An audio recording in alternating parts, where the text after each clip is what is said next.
साथ आप सब लोग नारा लगाइए, भारत माता की, भारत माता की। आज हेल्थ केयर स्वास्थ्य समागम 2024 के अवसर पर रविंद्र भवन में आयोजित इस कार्यक्रम में इसकी अध्यक्षता कर रहे डॉक्टर प्रियरंजन किशोर जी, भारतीय जनता पार्टी के चिकित्सा प्रकोष्ठ के संयोजक डॉक्टर बी झा मृणाल जी, भारतीय जनता पार्टी के प्रदेश के प्रवक्ता और पूर्व में चिकित्सा प्रकोष्ठ के प्रदेश के संयोजक रहे डॉक्टर मनोज कुमार जी, यहां हम सब लोगों के बीच विराजमान डॉक्टर जितेंद्र नाथ मौर्य जी, डॉक्टर वीरेंद्र नाथ मौर्य जी, संजय शर्मा जी, सत्येंद्र ठाकुर जी, शमशाद आलम जी, सत्यप्रकाश तिवारी जी, श्रीमती आशा सिंह जी, श्याम नंदन जी, अजय पांडे जी, संदीप दुबे जी, युगल किशोर पाठक जी, JN उपाध्याय जी, अशोक कुमार जी, प्रमोद कुमार जी, संतोष कुमार जी, अभय कुमार जी, मिथिलेश जी, अरविंद पंडित जी, कार्यक्रम का संचालन कर रहे भाई सुनील जी, मंच पर विराजमान हमारे सभी साथीगण, आपके सभी सम्मानित प्रतिनिधि और नेतागण, और आज बिहार के कोने कोने से आए हुए हमारे सभी इस हेल्थ केयर स्वास्थ्य समागम में उपस्थित भाइयों बहनों, आप सभी लोगों को मैं प्रणाम और नमस्कार करता हूं। मित्रों, मुझे आज बहुत खुशी है कि आप सब लोगों के बीच में आने का अवसर मिला है। मैं जब स्वास्थ्य मंत्री बना था 2017 में 29 जून को, तो स्वास्थ्य मंत्री मतलब लगभग आज से 7.5 साल पहले की बात मैं कर रहा हूं। स्वास्थ्य मंत्री बनने के बाद आप में से जो सब ग्रामीण स्वास्थ्यकर्मी हमारे भाई बंधु हैं, आप लोग आते थे, आप लोग मिलते थे और इस बात की चर्चा मुझसे करते थे कि माननीय मुख्यमंत्री श्री नीतीश कुमार जी ने आप सब लोगों को यह विश्वास दिलाया है, भरोसा दिलाया है कि आप सब लोगों को हम सम्मान भी दिलाएंगे और आगे समाज के साथ काम में जोड़ने का भी प्रयास करेंगे। मुझे अपने मुख्यमंत्री जी की बात को पूरा करना था। माननीय मुख्यमंत्री जी हमारे नेता हैं, हमारे नेतृत्व करता है, और यदि उन्होंने किसी से कुछ कमिटमेंट किया है, कुछ बात की है, तो स्वास्थ्य मंत्री के रूप में उसे पूरा करना मेरी जिम्मेवारी। और मैंने इस प्रयास को आगे बढ़ाया, लगातार लोगों से मिलता रहा, सोचता रहा कैसे समाधान निकालूं, क्योंकि उस वक्त तक हमारे मुख्यमंत्री जी की भावना तो हमको मालूम हो गई थी। वो क्या के लिए चाहते थे वो तो मुझे मालूम था, लेकिन कैसे आगे बढ़े वो रास्ता तय करना था। फिर मुझे मिलकर लोगों ने बताया कि सबसे पहले तो हम जो स्वास्थ्य कर्मी हैं, गांवों में सेवा देते हैं, हम सब लोगों का रजिस्ट्रेशन कराना पड़ेगा। रजिस्ट्रेशन होगा, उसके बाद पुस्तकों का एक बंडल हमारे पास आएगा जो अध्ययन हमको करना होगा। जब वो पुस्तक NIOS से आएगा, फिर उन पुस्तकों को पढ़ के हमको परीक्षा देना होगा।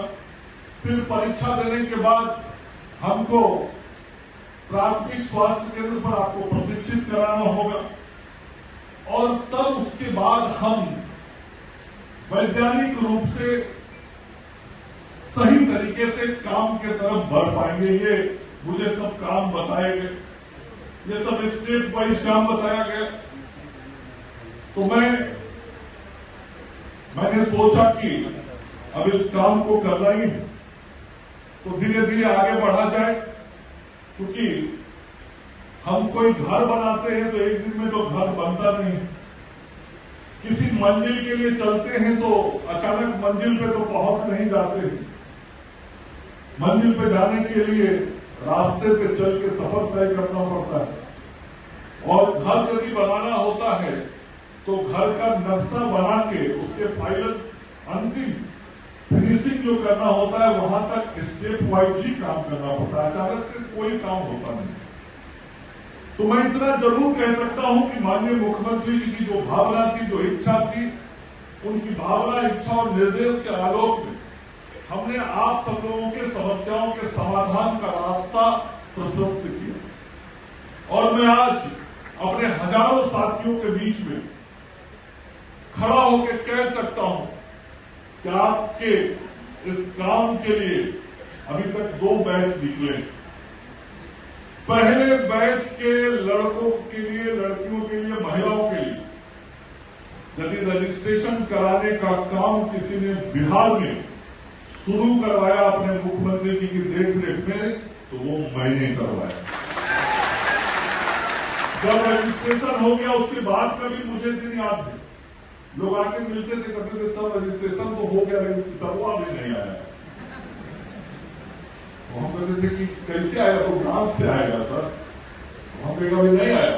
जो पुराने लोग होंगे उनको ध्यान में होगा, उसमें भी 4-5 महीना लगा। मैं केवल ये कह रहा हूं मंजिल की तरफ सफर तय करने में समय लगता है, मैं ये ध्यान दिला रहा हूं। फिर पुस्तक आने लगा, पुस्तक आ गया, उसके लिए भी फिर मुझे प्रयास करने पड़े। ये पुस्तक सबको जल्दी समय से उपलब्ध हो जाए। लोग रसीद लेके आता था मेरे पास, देखिए ना सर 5000 रुपया हम जमा कर दिए, अभी तक कितना आया है। तो हम अच्छा आएगा, हम बात करते हैं। तो पुस्तक आया, पुस्तक आने के बाद सब जल्दी से परीक्षा हो जाए। वो परीक्षा भी कराने का काम हमने करवाया। परीक्षा हो गया तो रिजल्ट निकलने में भी थोड़ी देर लगी।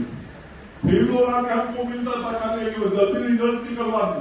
उस समय वो सब बात नहीं किया जाता था जो अभी पद से किया जाता। डॉक्टर साहब मैं सबके सामने बोल रहा हूं, उस समय आज जो सब बात कहा गया वो सब बात नहीं कहा जाता। उस समय आपको कहा जाता था रजिस्ट्रेशन करा दीजिए सर, किताब मिल जाए, मेरा परीक्षा हो जाए, परिणाम निकल जाए, इतनी बात करता था। तो परिणाम भी निकल गया। जब परिणाम निकल गया तो लोग कहा कि इससे तो होगा नहीं, हम लोगों को तो ट्रेनिंग कराना पड़ेगा। ये बात तो पहले बोले नहीं थे, उसके लिए डॉक्टर व्यवस्था करना पड़ेगा। तो बोले नहीं, बिना ट्रेनिंग का तो होगा नहीं। तो फिर ये मांग मेरे सामने आया कि लोगों की ट्रेनिंग करानी। उसमें भी कुछ समय लगा था, अभी आप कीजिए। फिर पूरे राज्य में सभी प्राथमिक स्वास्थ्य केंद्रों पर चिकित्सक हमारे शिविर थे और इनकी ट्रेनिंग चिकित्सकों की देखरेख में हुई। तो हर पीएचसी पे ट्रेनिंग कैसे हो, तो शनिवार और रविवार का 2 दिन हमने तय किया था। क्या था? और शनिवार और रविवार को फिर इन लोगों की ट्रेनिंग की जाए। उसके लिए फिर चिकित्सकों को तैयार किया। चिकित्सक रविवार को थोड़ा छुट्टी चाहते हैं और ऑफिशियली उनको छुट्टी मिलता भी, लेकिन फिर उन लोगों को तैयार किया कि भाई शनिवार रविवार को आप इन लोगों की ट्रेनिंग की। तो ट्रेनिंग भी कराने का काम किया तो मंगल पांडे अपने मुख्यमंत्री जी की देख रहे। और पहला बैच मुझे याद है 22,000 लोगों का जो था वो पास हुआ और उनकी ट्रेनिंग हुई। अभी दूसरा बैच और हो गया, उसी प्रक्रिया के तहत 19,000 और लोग आ गए। अब अभी 41,000 लोग आप आ चुके हैं जिनका परीक्षा से लेकर ट्रेनिंग तक का काम हो गया। तो यहां तक का बात तो हमसे हुआ था। अब इसके आगे वाला जो बात था, जब ट्रेनिंग हो गया मेरे पहले ही कार्यकाल में, तो उसके बाद धीरे धीरे लोग मिल के हमको करने लगे सर ट्रेनिंग तो हो गया, उसके आगे वाला जरा सोचिए। हम इसके आगे क्या सोचते हैं, तो जितना बोले तुम सब काम हम कर दिए, अब तो कुछ बचा नहीं, अब तो आप आराम से जाइए और लोगों का सेवा शुश्रूषा कीजिए। वो तो ठीक है, लेकिन तो आगे वाला सोचिए। तो हम कहें कि नहीं ठीक है, हम आगे वाला सोचते हैं। तो पहला काम मैंने ये सोचा, मैं भी गांव से जुड़ा हुआ आदमी हूँ, गांव पे जाता हूँ, अपने बाजार पे बैठता हूँ, मोड़ चट्टी पे बैठता हूँ। मेरे गांव के भी बाजार पे दवाई का दुकान है। और जैसे डॉक्टर मृणाल बोल रहे थे, मैं भी बचपन से पहला के हम लोग गाँव के दवा खाने को देखता रहा हूँ। और हर दवा खाना पे एक कोई सहयोगी पहले बैठा रहता था जिसको क्वेट बोलते थे। और आप सब लोग पहले अधिकतर उसी भूमिका में रहते हो। तो मैं ये देखता था बचपन में कि यदि बचपन का जवानी में मैं ये देखता था कि यदि स्वास्थ्य विभाग का कोई अधिकारी हमारे गांव के बाजार मोड़ चट्टी पे पहुंच गया तो जो भी 4-6 दवा दुकान होता था उस पर हलचल हो जाता। और उस हलचल में से मैं देखता था 4-6 लोग साइकिल पे चढ़ के और तुरंत वहां से निकल रहे। तो मैं कहता था कि कौन लोग निकल रहे हैं भाई? अरे कोई बात मिली, जल्दी ना गई तो उठवा ले। तो मेरे दिमाग में था कि भाई ये जो लोग सेवा देता है, जब कोई स्वास्थ्य विभाग का अधिकारी आता, क्योंकि वो भी नियम था, वो नियम के तहत जाता था, वो जाता था तो तुरंत मन में एक डर होता था और लोग तुरंत दवाखाना छोड़ के निकल जाते थे। तो जब आगे का काम बोले लोग मुझे आता था तो मैं कहता था सुनिए, आपका पढ़ाई लिखाई जो भी कराना था, ट्रेनिंग वो सब हम करा दें। अब सबसे पहला काम जो करना है वो काम करना है आपके सम्मान की बहाली हमको करना है, आपको प्रतिष्ठित हमको समाज में कराना है। और सबसे बड़ा चीज जीवन में सम्मान होता है, प्रतिष्ठा होती है। अब कोई आया, हम वहां से भागने लगे, दिन तो गड़बड़ है। कोई आए तो हम तो खड़ा होकर उसका स्वागत करेंगे। तो मेरे मन में ये था जवानी के समय का जो चीज मैं देखा था गांव के दवाई के दुकानों पर, मेरे दिमाग में था कि ये जो मेरा भाई सब मेहनत करता है, इस सब को सबसे पहले यदि हमको दिलाना है तो सम्मान दिलाने का काम करना। और वो सम्मान भी अपने मुख्यमंत्री जी के नेतृत्व में हमने आप लोगों को दिलाया। अब कोई स्वास्थ्य विभाग का अफसर जाके आपको तंग और परेशान नहीं करता है, न कर पाएगा। सबको मालूम है कि अब आप स्वास्थ्य विभाग के द्वारा मोहर मारे हुए स्वास्थ्य कर्मी, सबको मालूम है कि लोगों ने ट्रेनिंग दिलवाया। तो सबसे बड़ा चीज जीवन में जो सम्मान प्रतिष्ठा होता है, और आज कोई भी आ जाए, आप सम्मान से दवा दुकान पे बैठे रहते हैं या आप जहां अपना सेवा देते हैं आप बैठे रहते हैं, कोई आता है सम्मान से उसको बैठाते हैं, कुर्सी पे चाय पिलाते हैं, वो भी आपसे सम्मान से बात है। तो नीतीश कुमार जी के नेतृत्व में यदि सबसे बड़ा चीज मैंने आप सब लोगों को देने का काम किया है तो मुझे इस बात की खुशी है कि वह चीज है आपकी प्रतिष्ठा, आपका सम्मान, उसको मैंने स्थापित कराया। फिर उसके बाद आगे वाला बात कभी छूटा नहीं था सर, इसके आगे वाला तो तब तक दुनिया में कोरोना आ गया, एक महामारी आ गई, पूरा दुनिया परेशान हो गया कि कैसे लोगों को स्वास्थ्य सेवाएं दी जाए। और निश्चित रूप से बड़े बड़े देश, भारत और बिहार की तो बात छोड़ दीजिए, बड़े बड़े देश जो थे, वो चाहे अमेरिका हो, चीन हो, फ्रांस हो, इंग्लैंड हो, सबकी हालत खराब हो गई थी। कोई संभाल नहीं पा रहा था अपने देश में कोरोना के मरीजों को, उनको कैसे उपचार दिया जाए, कैसे उनके पास स्वास्थ्य कर्मी पहुंचे, कैसे दवाइयां दें, कैसे उनको अस्पतालों में रखे, सारी व्यवस्था चरमरा गई थी पूरी दुनिया की। लेकिन मैं धन्यवाद देना चाहता हूं अपने प्रधानमंत्री आदरणीय नरेंद्र मोदी जी को, दुनिया की व्यवस्था चरमरा गई होगी लेकिन भारत की व्यवस्था को संभाल के कोरोना के समय में नरेंद्र मोदी जी ने रखा। और यहां भी बिहार में मेरे लिए और मेरे जीवन के लिए उससे कठिन समय कोई नहीं आएगा जब मैंने कोरोना को 2 साल तक फेस किया स्वास्थ्य मंत्री। आप सोच नहीं सकते, मैं कई रात सोता नहीं था, कई रात मेरी क्या स्थिति होती थी और मेरे विभाग के अधिकारियों की क्या स्थिति होती थी, आप कल्पना नहीं कर सकते। लेकिन उन सारी परिस्थितियों में हम सब लोग जूझते रहे, लड़ते रहे और बिहार के अंदर गांव के लोगों तक स्वास्थ्य सेवाओं और व्यवस्थाओं को हम उस कोरोना के काल में पहुंचाते रहे। और बिहार के लाखों लोगों के जान को बचाने का काम हम सब लोगों ने अपने मुख्यमंत्री नीतीश कुमार जी के नेतृत्व में किया। बहुत कठिन समय था, आप सब लोग उस समय को नजदीक से देख रहे थे, देख ही नहीं रहे थे, आप भी उससे जूझ रहे थे। और जब मैं उन सारी परिस्थितियों से जूझ रहा था, मैंने उस वक्त एमबीबीएस के फाइनल ईयर के स्टूडेंट्स को भी इस बात की अनुमति दे दी थी कि भले ही परीक्षा पास नहीं किया है छात्र, लेकिन इस आपातकाल जैसी स्थिति में एमबीबीएस का फाइनल स्टूडेंट को भी हम एमबीबीएस डॉक्टर की तरह मानेंगे और उसको भी इलाज करने की हमने छूट दे दी थी और उसके लिए अलग से राशि भी उनको देते थे। और हमने उसी वक्त अपने अधिकारियों को बैठा के कहा कि महामारी इतनी बड़ी है, ये लड़ाई इतनी लंबी है, इतना कठिन है कि हमारे पास जितना मानव बल स्वास्थ्य सेवा देने के लिए है यह पर्याप्त नहीं है।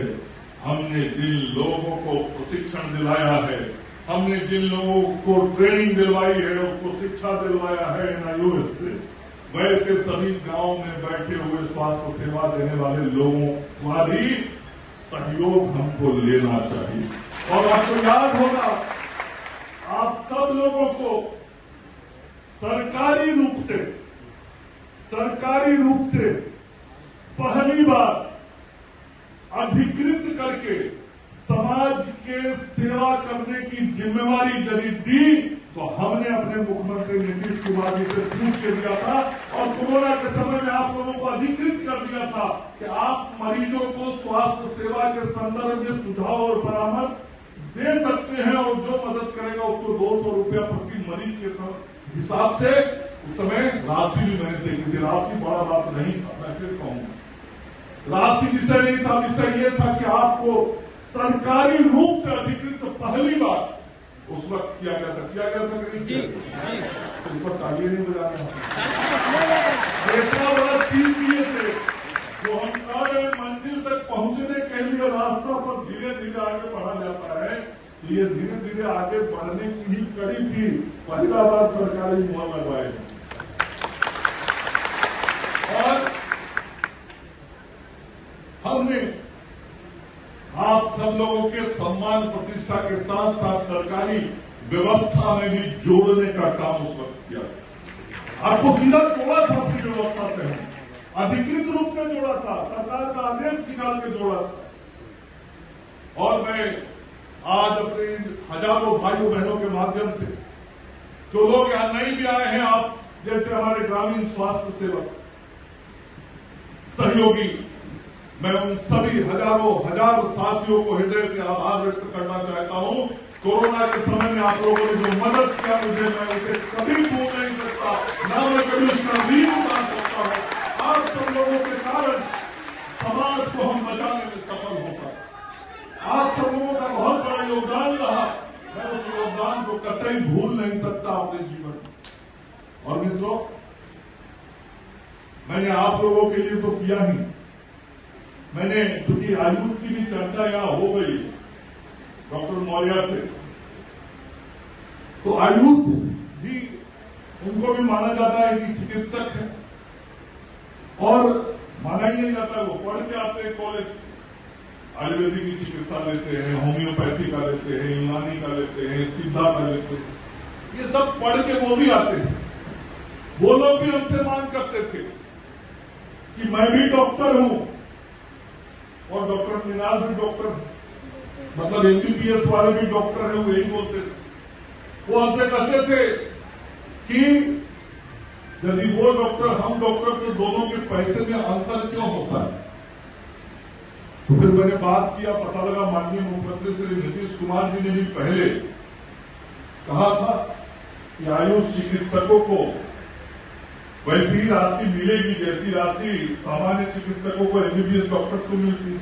उसका भी डिमांड बहुत लोग करता था, तो हमको लगा कि बात सही है। जैसा मैंने कहा, मुख्यमंत्री जी की जो भावना है उस भावना को लागू करना ही मेरा काम। मैं आज आप सब लोगों के माध्यम से बताना चाहता हूं, आज आयुष डॉक्टरों को भी उतना ही पैसा मिलता है बिहार में जितना कि एमबीबीएस डॉक्टर को मिलता है। 2018 में डॉक्टर साहब आप नेता 20,000 रुपया मिलता था आयुष डॉक्टर और आज लगभग 70,000 रुपया आयुष डॉक्टर को देने का काम बिहार की सरकार आदरणीय मुख्यमंत्री जी के नेतृत्व में करती है। मैं आपको जरूर यह भी बताना चाहूंगा, बिहार इकलौता राज्य है, इकलौता राज्य जिसने ये हिम्मत किया अपने मुख्यमंत्री के नेतृत्व में। आज तक देश के किसी भी राज्य में एक साथ 2,901 आयुष डॉक्टरों की बहाली नहीं हुई है। 2018 में विज्ञापन निकाल के और 2,901 आयुष डॉक्टरों की बहाली एक साथ यदि देश के किसी राज्य में हुई तो बिहार में हुआ और इस साल हमने उसकी पोस्टिंग कर बहुत लगातार परिवर्तन हो रहा है। तो आयुष डॉक्टरों की बात मैंने इसलिए करनी की थोड़ी चर्चा हुई, बाकी मुझे मालूम है कि आप सब लोग जो आए हैं वो सब ग्रामीण क्षेत्र में सेवा देने वाले हमारे विशिष्ट लोग। मित्रों, मैं आपको इतना विश्वास और भरोसा जरूर आज दिलाना चाहता हूं। ये सफर 18 से शुरू हुआ। 18 के पहले आपके लिए आदरणीय मुख्यमंत्री जी की जो भावना थी वो भावना थी और उन्होंने भावना और निर्देश दोनों जो दिए थे 2018 के बाद उसको हमने यहां तक हम सब लोगों ने मिलकर पहुंचा है। तो 6 साल के सफर में यहां तक पहुंचे हैं तो आपको थोड़ा ही सा आगे बढ़ना है। तो इतना ही मैं आज जरूर कहूंगा कि यहां तक आपकी गाड़ी को खींच के मैं ले गया हूं और इतना विश्वास रखिए कि आपके गाड़ी का इंजन का नाम मंगल पांडे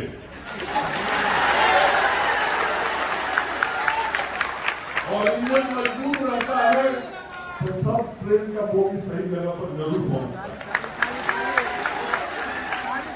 और हमारे मुख्यमंत्री जी का और हमारे उप मुख्यमंत्री और बिहार सरकार के वित्त मंत्री आदरणीय सम्राट चौधरी जी का, दोनों का स्नेह भी आपके साथ हमेशा जुड़ा हुआ है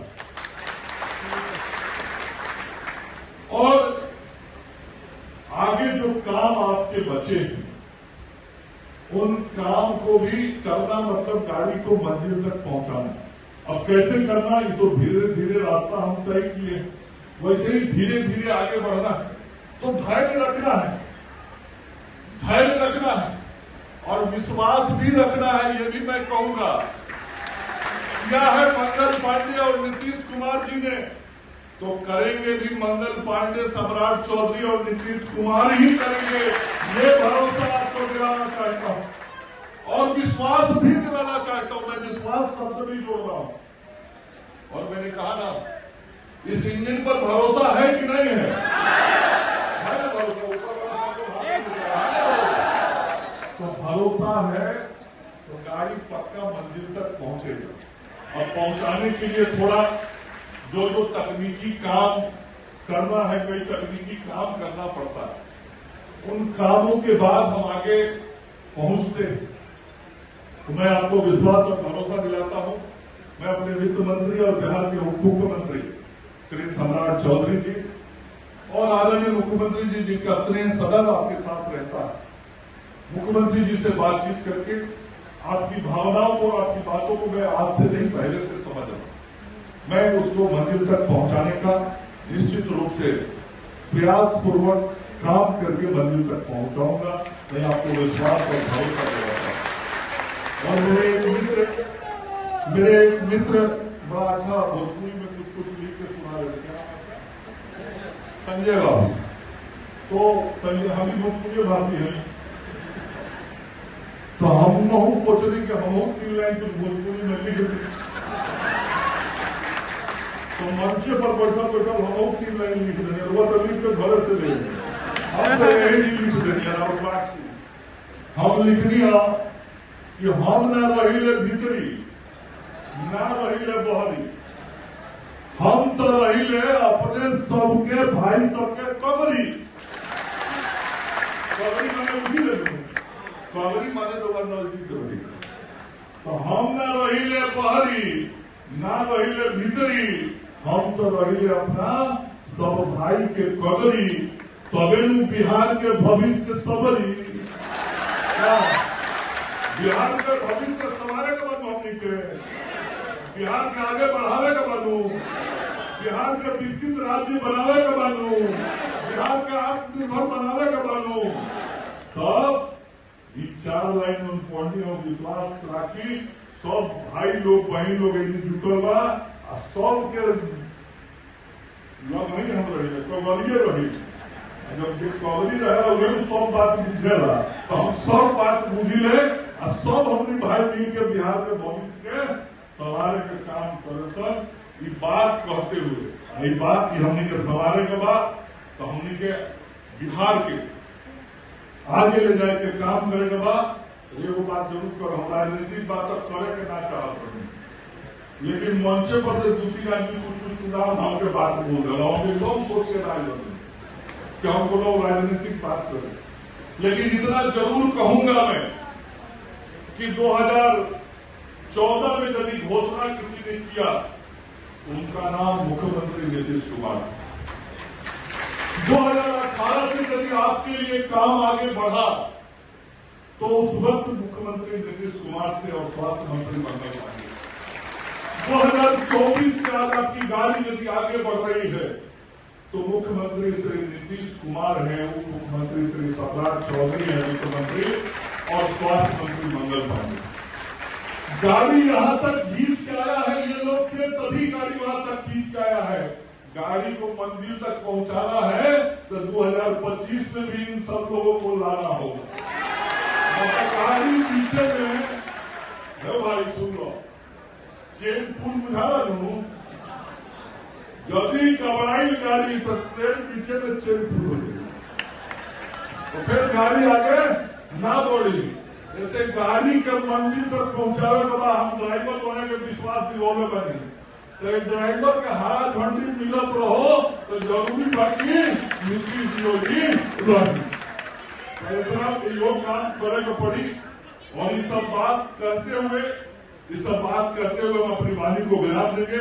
और मैं जरूर आप लोगों से निवेदन करूंगा कि आप 2 लोगों के लिए जरूर जिंदाबाद का नारा लगाइए, क्योंकि उन्हीं दोनों लोगों की प्रेरणा से मैं काम कर पाता हूं। मेरे साथ नारा लगाइए, नरेंद्र मोदी जिंदाबाद।